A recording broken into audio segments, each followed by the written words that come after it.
नमस्कार दोस्तों, आप हमारे चैनल को सब्सक्राइब नहीं करते, इसलिए आपका सपोर्ट हम पे नहीं बन पा रहा है। इसलिए प्लीज़ हमारे चैनल को सब्सक्राइब करें और आपको हम नई नई जानकारी दे पाएँ। तो चलिए शुरू करते हैं। आज के वीडियो में हम आपको बताने वाले हैं आरटीआई। आरटीआई बेसिकली क्या होता है? आरटीआई होता है राइट टू इन्फॉर्म। बेसिकली इसको हिंदी में सूचना का अधिकार कहते हैं। सूचना का अधिकार एक ऐसा कानून है जिसके तहत किसी भी सरकारी महकमा में आप किसी भी अधिकारी के खिलाफ आरटीआई दायर कर सकते हैं। जो वाजिब वर्क है, जो आपकी ज़रूरी काम है वो नहीं कर पाते, तो आप उसको आरटीआई के तहत सवाल जवाब कर सकते हैं, जिसमें आपको एक पैरामीटर के तहत संविधान ने हमें अधिकार दिया है कि आप उसमें सवाल पूछेंगे और उसका लिखित जवाब आरटीआई के माध्यम से आपको दिया जाएगा। तो चलिए शुरू करते हैं। आरटीआई में क्या करना होता है? आरटीआई देने के 3 तरीके हैं। पहला तरीका मैं आपको बताता हूँ।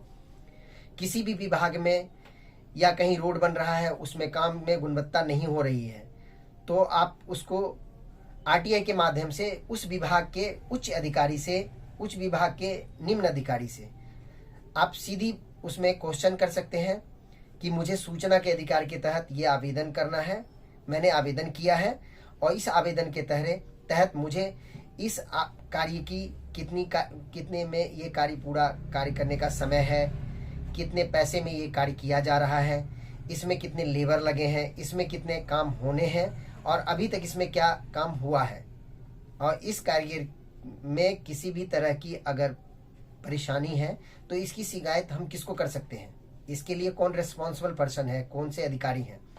तो आरटीआई में बेसिकली आप संविधान ने हमें अधिकार दिया है अपने बारे में, किसी भी काम के बारे में, सरकारी का कोई भी काम हो, सरकारी का कोई भी अधिकारी अगर गलत तरीके से काम करते हैं तो उसके बारे में आप सवाल उठा सकते हैं सरकार से।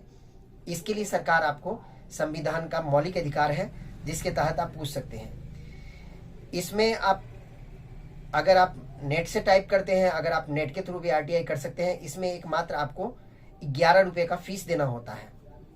अगर आप नेट से आवेदन करते हैं तो आपका ऑनलाइन डेबिट कार्ड से पैसा कटेगा। अगर आप नेट से डेबिट कार्ड से पैसा कटेगा, जो आपको यूपीआई के थ्रू भी कट सकता है कई बार, और कई बार अगर आपने नेट ले रखा है, नेट के माध्यम से अगर आपने इंटरनेट एक्टिवेट करा रखा है अपने बैंक में ट्रांजैक्शन के लिए, तो आप वहाँ से पैसे दे सकते हैं, डेबिट कार्ड से दे सकते हैं, यूपीआई के जरिए दे सकते हैं। नहीं तो दूसरा एक ऑप्शन है कि आरटीआई के जरिए आप पोस्टल ऑर्डर भी दे सकते हैं। बट पोस्टल ऑर्डर आपने सिर्फ ऑफलाइन में देना है। ऑफलाइन में आपने किसी विभाग में आरटीआई लगाया, उसके लिए मार्केट में एक सूचना का अधिकार एक फॉर्म मिल जाता है जिसमें आप अपना नाम, एड्रेस, मोबाइल नंबर, ये सारी चीज़ें आपकी गुप्त रखी जाएंगी। आप जिस विभाग से ये चीज़ दे रहे हैं उसकी सारी चीज़ें आपकी गुप्त रखी जाएंगी और ये उस विभाग के सीनियर अथॉरिटी को चला जाएगा। सबसे पहले उस विभाग के सीनियर अथॉरिटी, उसके जो रिस्पॉन्सिबल पर्सन है जिन्होंने ये काम को पूरी तरह से किया है, उनसे वो सवाल करेंगे कि ये जो काम हुआ है इसकी गुणवत्ता में जो भी आप पूछना चाहेंगे, इस मद में कितना पैसा खर्चा हुआ है, इस मद में कितने लेबर लगे हैं, इस मद में कितना काम होना चाहिए था, इस मद में कौन कौन सा मटेरियल यूज हुआ है, ये सारी चीज़ें आप आरटीआई के जरिए पूछ सकते हैं।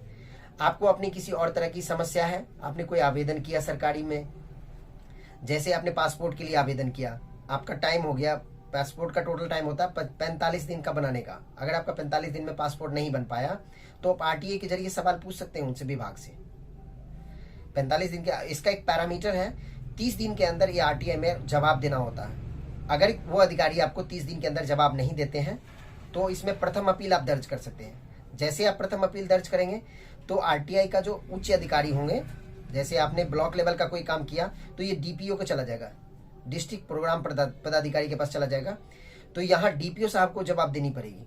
ब्लॉक वालों ने अगर जवाब नहीं दिया तो डीपीओ साहब को जवाब देना पड़ेगा।